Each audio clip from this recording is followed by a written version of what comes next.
Hello, my name is Addison. This is Sucker. Avoir means to be. I mean that. Oh gosh. This is terrible. Means to be. Get over here.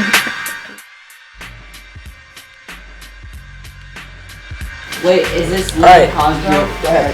Avoir means to have.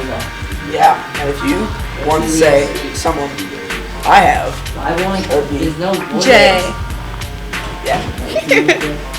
Okay, you do the next one. You have means you have. Why isn't there? We don't have to Il, talk L, means because it's not talking.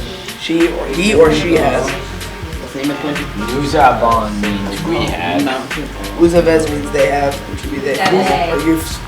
Okay, il, L's means they have, and they meaning ils, between boys, a mix of boys and girls, and L is as just girls. By these three. Addison, Christian, and Tucker. Yes, yeah. Yay! We're done.